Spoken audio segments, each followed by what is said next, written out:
choses. Mais eux, qu'est-ce qu'ils font? Ils se tournent contre ces vérités et courent après ce qui ne leur servira à rien demain. C'est très dangereux que de rester dans l'ignorance, bien-aimé. Alléluia. Amen. Est-ce que quelqu'un comprend ce que je dis? Amen. Ouvrons nos Bibles dans le livre de Genèse chapitre 4. Nous allons lire à partir du verset 9.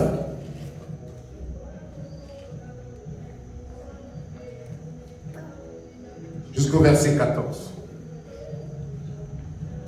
Lecture. L'Éternel dit à Caïn, où est ton frère Abel? Il répondit, je ne sais pas. Suis-je le gardien de mon frère? Et Dieu dit, qu'as-tu fait? La voix du sang de ton frère crie de la terre jusqu'à moi. Maintenant tu seras maudit de la terre, qui a ouvert sa bouche pour recevoir de ta main le sang de ton frère. Qui a ouvert sa bouche pour recevoir de ta main le sang de ton frère. Oui. Quand tu cultiveras le sol, il ne te donnera plus sa richesse. Tu seras errant et vagabond sur la terre. Tu seras errant et vagabond sur la terre. Caïn dit à l'Éternel, mon châtiment est trop grand pour être supporté. Yes. Voici, tu me chasses aujourd'hui de cette terre. Je serai caché loin de ta face, je serai errant et vagabond sur la terre, et quiconque me trouvera me tuera. Père, nous te rendons grâce et nous te bénissons. Nous te louons et nous t'adorons parce que dans ta grâce immense, Tu te révèles à nous. tu révèles ces mystères cachés. Car tu l'avais dit, le Saint-Esprit, quand il viendra, il vous révélera toute La vérité. Et nous sommes dans cette vérité ce soir. Père, t'aimes accomplir l'œuvre du sang de l'agneau dans nos vies au nom de Jésus-Christ. Amen. Assieds-toi dans la présence de ton Père. Et s'il te plaît, sens-toi heureux d'être là ce soir.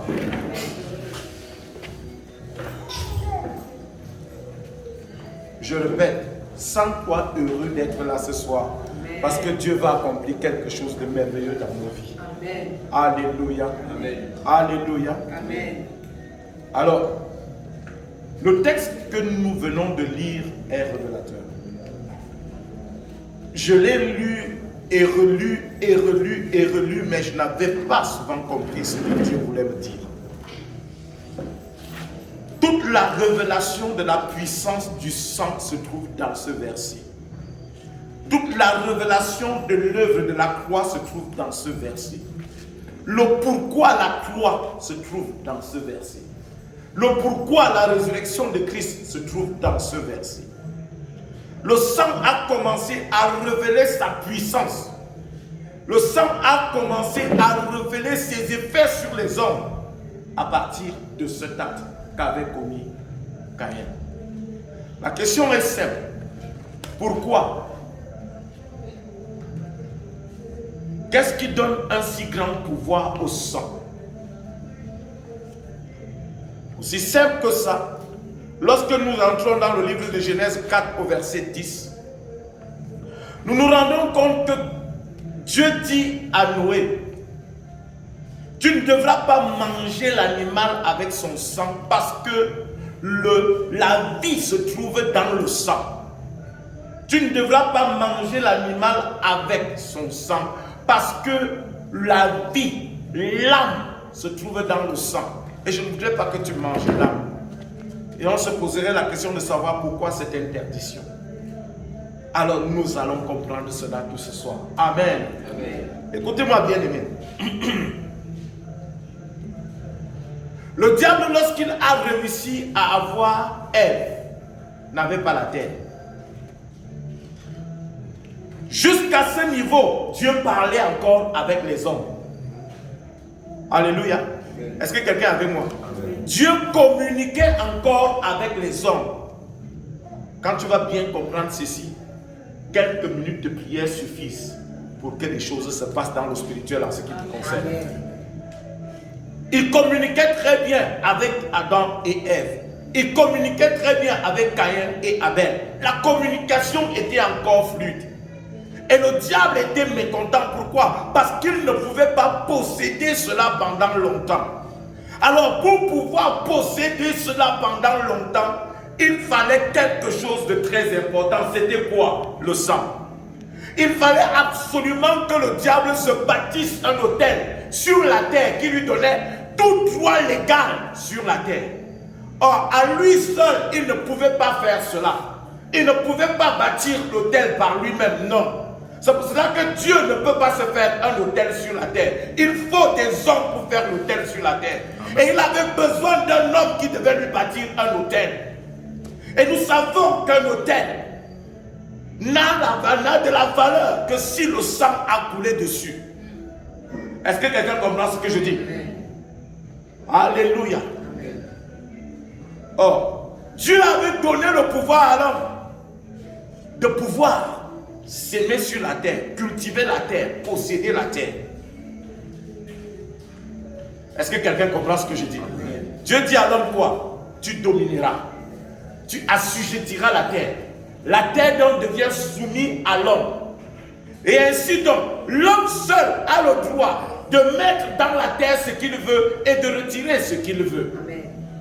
Alors, nous lisons ici clairement qu'au moment du sacrifice que Caïn a été poussé à faire par le diable, parce que lorsque nous lisons dans le verset 4, nous constatons clairement que Jésus dit, le diable est couché, Dieu dit à Caïn, le diable est couché à ta porte, et ses désirs se portent vers toi. Qu'est-ce qu'il désirait en réalité? Il voulait que Caïn lui bâtisse un autel. Et pour que cet autel ait de la valeur, il fallait le sang. Et le sang de qui? Ce n'était pas le sang des animaux, c'était le sang d'un humain. Dieu voulait que cela n'existe pas. Mais à Caïn, poussé par le diable, a ouvert la terre. Il avait seul le pouvoir d'y s'aimer et d'y récolter. La Bible dit clairement que la terre était soumise. Ce que Caïn, ce que l'homme met dans la terre, il récolte. C'était le rôle du sol de multiplier ce que tu lui donnes et de le rendre à celui qui a sémé. Alléluia. Amen. Et qu'est-ce que Caïn a fait? Caïn a fait un sacrifice qui glorifiait le diable. Pourquoi est-ce que ça glorifiait le diable? Le cri de Caïn pendant que son frère le tuait. Dans tous les sacrifices démoniaques, il faut que le sacrifié crie de douleur, pleure de douleur. Sinon, le sacrifice n'aura pas de valeur.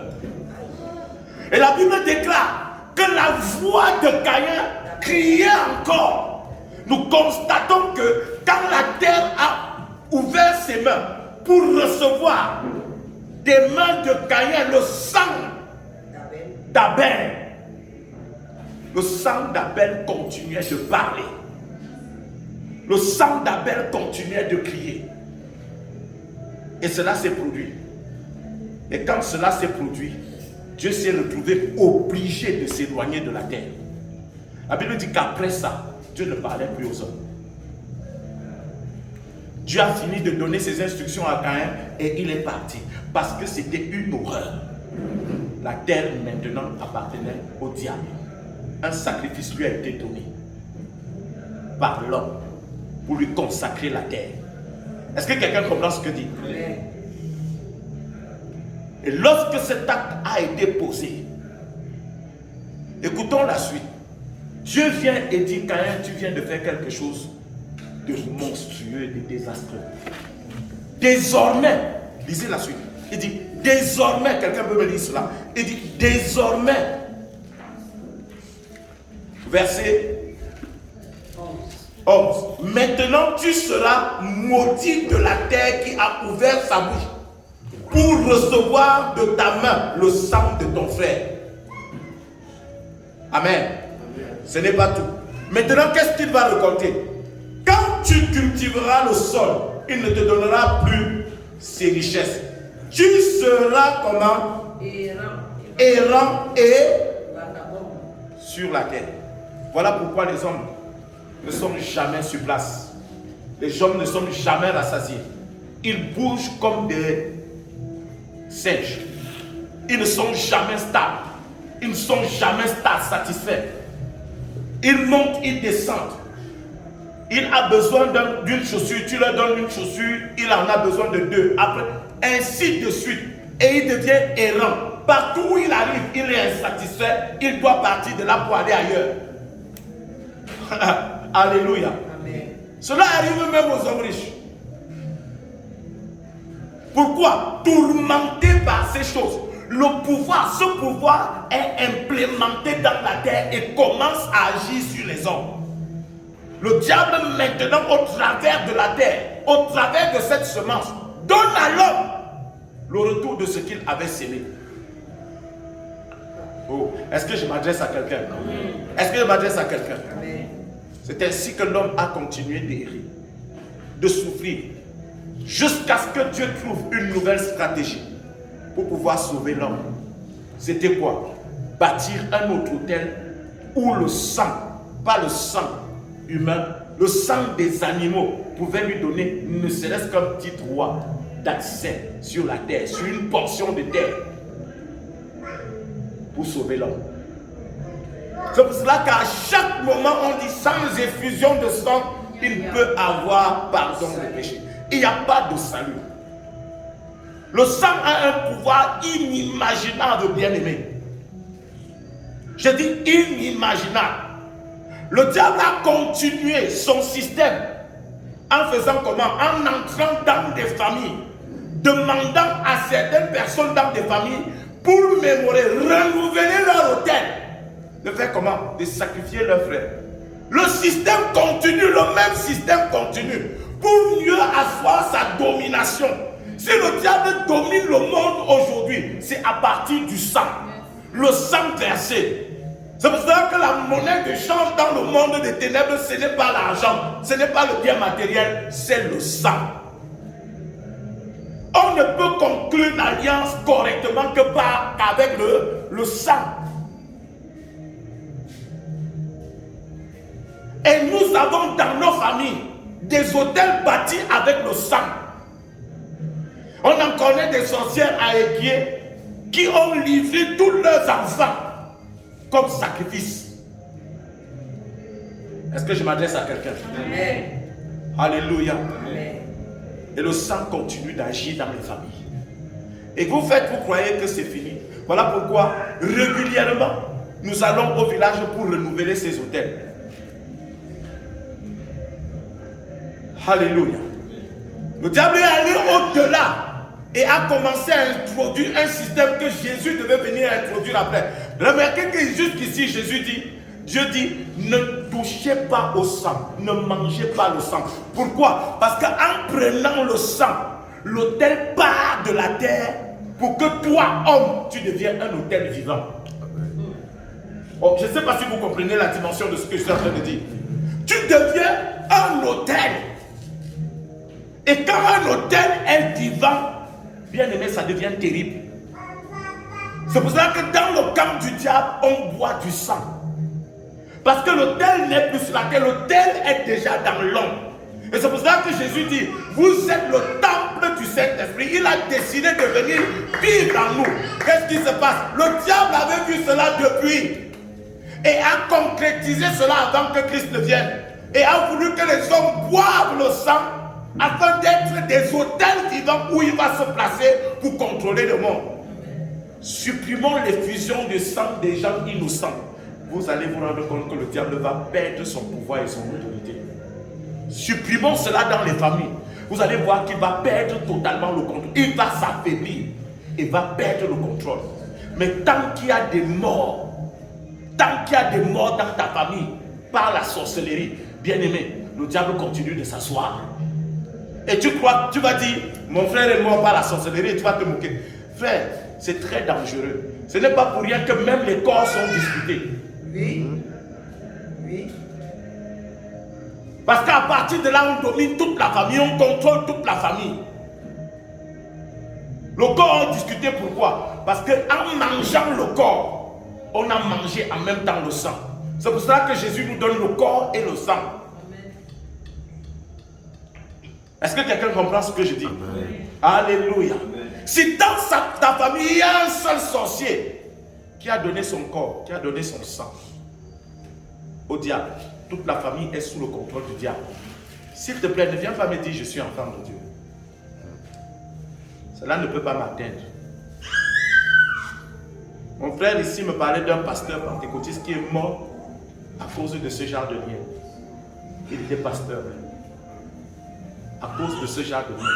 Les bagarres, les luttes de certains enfants de Dieu sont tellement élevées. Il est enfant de Dieu. Mais ces luttes, ça dit que les niveaux de ces batailles sont tellement élevés que parfois il se fatigue, il s'affale, il n'en peut plus. Pourquoi? Le sang est plus fort. Le diable a fait des sacrifices énormes pour que tu vives le martyre. D'où tire-t-il encore sa force? Dans les conflits que vous faites. Quand vous avez livré le sang, l'autel pour fonctionner a besoin de la colère, de la haine, de la division. Est-ce qu'on se comprend? C'est de ça qu'il vit. Vous libérez une énergie qui lui appartient, qui le nourrit. Quand vous vous mettez dans la guerre, dans les disputes, il est content. Même si ces disputes sont généralement basées sur les choses de Dieu. Quand c'est déjà du côté négatif, je vous assure, vous êtes en train de nourrir le diable. Est-ce que je m'adresse à quelqu'un? Est-ce que je m'adresse à quelqu'un? Alléluia. Alors, Jésus est venu et a instauré le même système. Mais le diable l'avait volé chez Jésus. Jésus vient et dit quelque chose.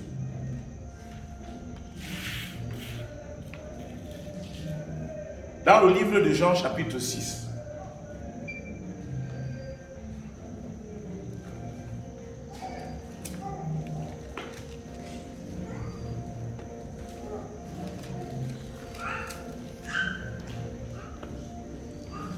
Dans le livre de Jean, chapitre 6.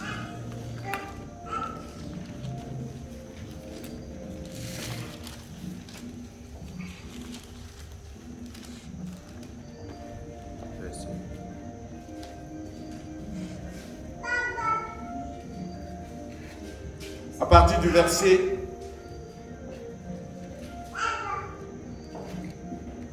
j'aimerais qu'on lise à partir du verset 48.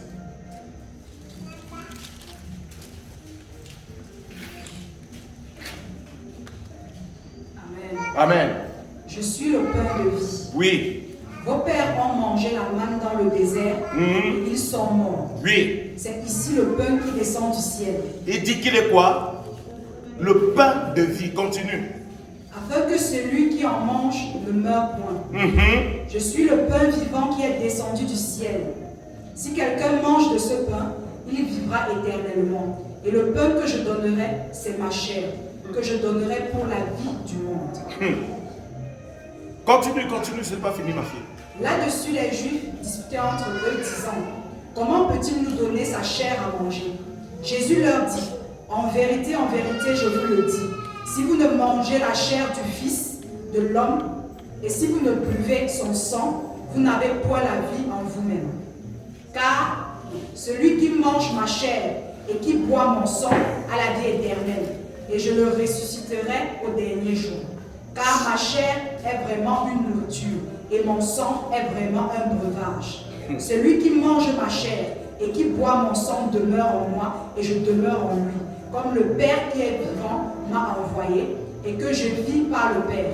Ainsi celui qui me mange vivra par moi. Celui qui me mange vivra par moi. Celui qui boit mon sang vivra par moi. Attends, Jésus, Dieu a dit, vous ne mangerez pas le pain. Vous ne boirez pas le sang des animaux. Alléluia. Et ici, il vient dire, vous allez boire mon sang. Pourquoi est-ce qu'il dit cela? Parce que Dieu ne voulait pas que ton corps devienne le temple du diable. Et il te préparait à recevoir, après sa mort, le pain qui vient du ciel, c'est-à-dire son corps. Et le vin qui vient du ciel, c'est-à-dire quoi? Son sang.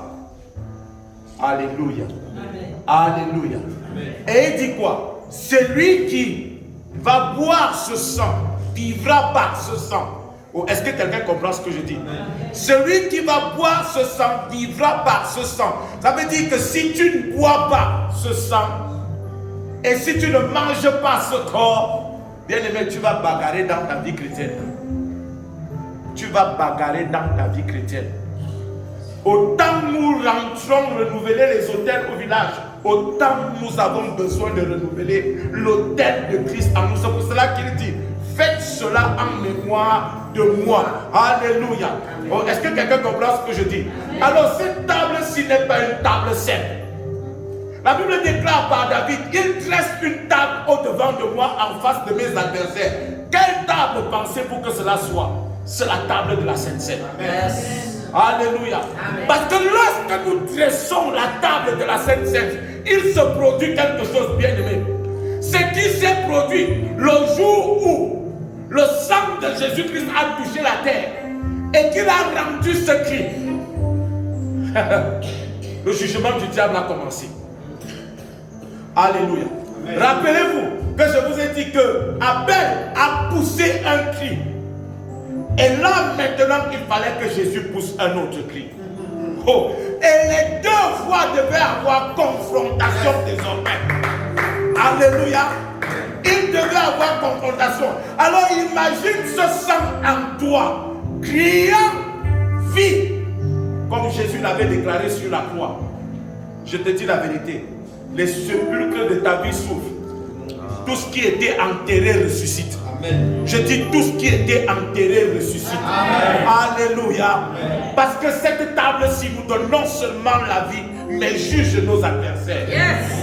Alléluia. Amen. Quand nos adversaires goûtent à cette table, parce qu'ils sont parfois obligés de le faire, ils deviennent comme Judas. Ils perdent la paix. Amen. Ils perdent l'honneur. La Bible déclare que lorsque Judas a pris le pain et a mangé, Satan est entré en lui. Pourquoi il n'est pas entré aux autres? Parce que le diable avait déjà construit son autel dans la vie de Judas. Et Judas est allé prendre le sang de l'agneau et a posé sur l'autel du diable. Catastrophe. Catastrophe. C'est pour cela que quand un sorcier prend ma sainte Seine, je ris. Écoutez, Paul dit dans le livre de Corinthiens, c'est pour cela qu'il y a des boiteux, c'est pour cela qu'il y a des infirmes au milieu de vous. Parce que vous prenez indignement la table du Seigneur. Vous jouez avec ce sang, c'est votre vie. On ne blague pas avec ça. On ne prend pas la scène pour aller se prostituer, pour aller vivre dans l'impudicité. On ne prend pas la scène parce que tu portes en ce moment Christ en toi. Et lorsque tu entres dans la saleté, tu déclares la guerre. Est-ce que je m'adresse à quelqu'un?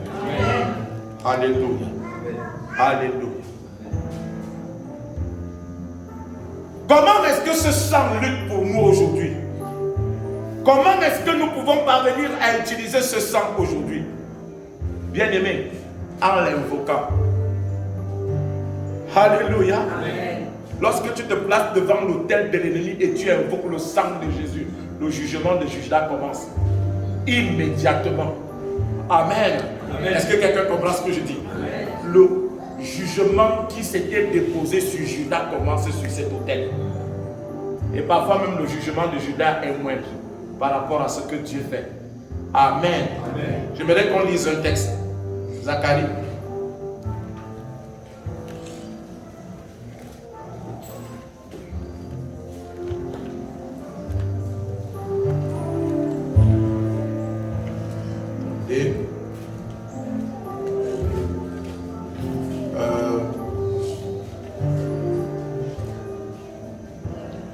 Que j'ai confondu mes notes, s'il vous plaît.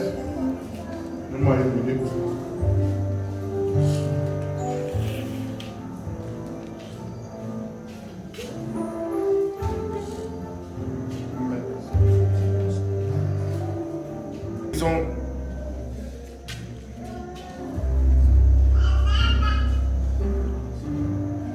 Habakkuk. Nous allons lire le chapitre 2 d'Habakkuk, verset 8 au verset 17.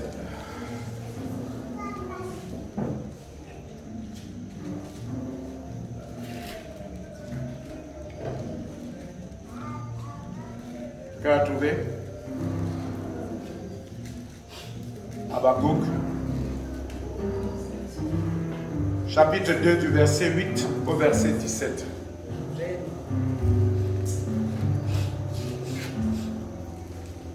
Amen.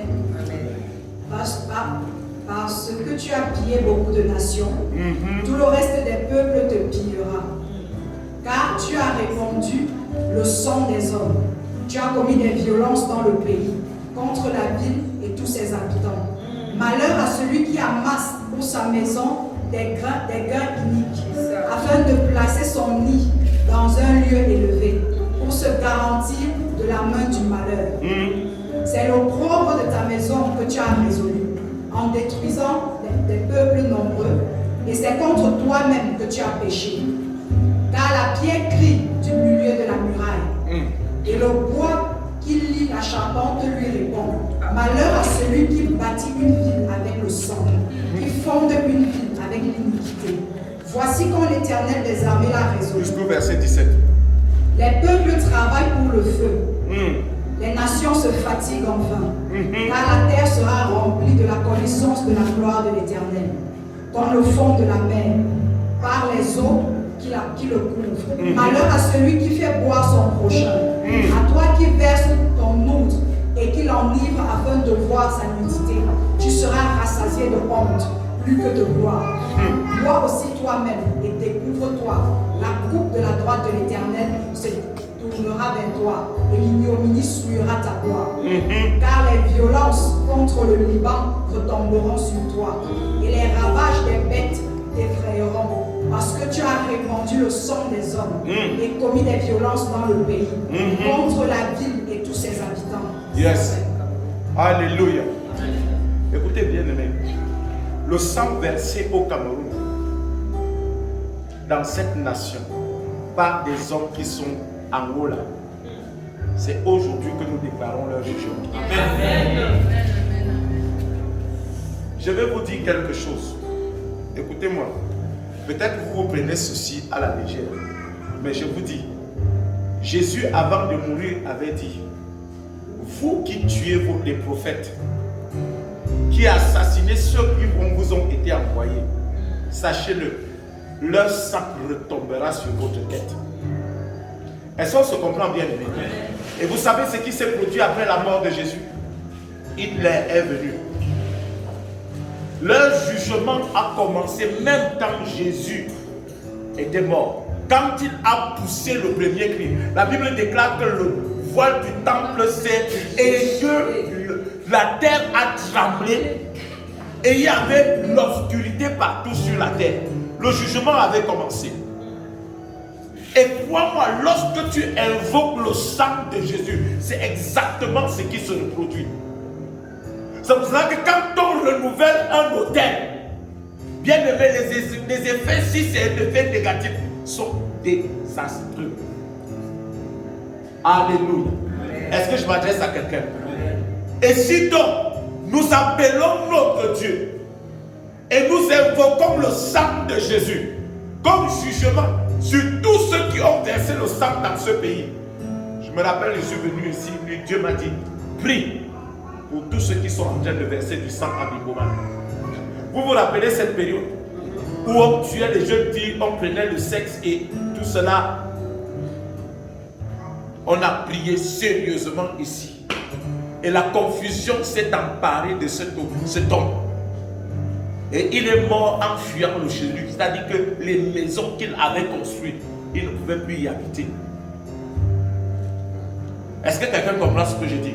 Il est mort exactement comme Judas. Je ne dis pas qu'il s'est pendu, mais il est mort confus. La paix l'avait quitté. Il était totalement confus. Il cherchait la paix comme on cherche une tombe, mais il ne voyait pas. Au point où en mourant, il a dit, ne m'amenez pas, pardon, ne me l'amenez pas dans ma propre maison.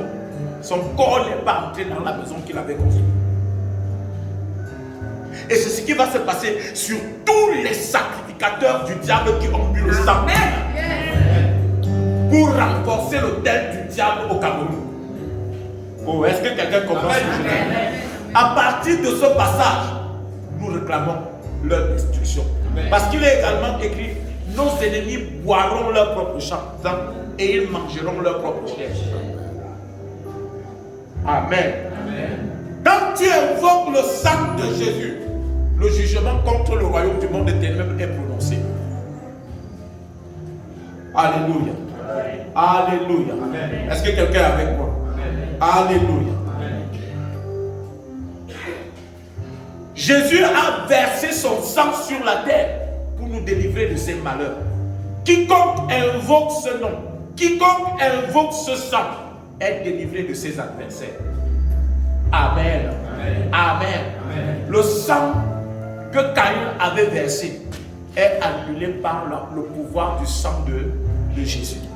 Amen. Alléluia. Amen. Et nous portons ce sang maintenant devant chaque autel qui parle mal contre nous. Amen. Maintenant, suivez comment ça fonctionne. Pour pouvoir nous attacher à ces autels, il nous faut également un sacrifice.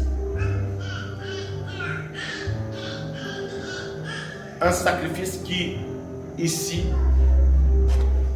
nous coûte. Est-ce que quelqu'un comprend ce que je dis? C'est pour cela que Jésus a dit que celui qui veut me suivre porte sa croix et... Bien aimé, je peux te l'assurer, tu ne peux pas te connecter à l'autel de Dieu sans sacrifice. C'est pour cela que Dieu avait demandé à Moïse de bâtir un seul autel et chacun devait venir avec son sacrifice se connecter à cet autel-là. Et Dieu désignait le genre de sacrifice qui devait s'approcher de l'autel. Tu ne vas pas te lever simplement et aller quelque part prononcer le nom de Jésus et le sang de Jésus. Ça agit sans que tu n'aies une connexion avec cet autel. Tu n'as pas une connexion avec cet autel, bien aimé. La façon dont tu cries là ne servira à rien. Parce que tu invoques un sang que tu ne connais pas. Tu invoques un sang qui n'a aucun lien avec toi. Oh, est-ce que quelqu'un comprend ce que je dis? Amen. Alléluia. Amen. Oh, lorsque tu donnes par exemple ta dîme avec sacrifice, ton offrande avec sacrifice, tu viens te connecter à l'autel de Dieu avec un grand sacrifice, je peux te le dire. Ta connexion est sérieuse et lorsque tu invoques le sang de Jésus, le ciel t'entend. Si vous voulez, vous croyez à ce que je dis. Mais si vous ne voulez pas croire, je vous assure, moi j'y crois. Je m'y attache et je sais là où s'entraîne ma bénie. Amen. Alléluia. Amen. La bataille qui avait pour la rencontre de ce soir était élevée. Et je loue le Seigneur pour vous qui êtes là. Parce que nous allons nous mettre sur nos pieds maintenant. Et nous allons commencer cette guerre. Alléluia. Mets-toi sur tes pieds.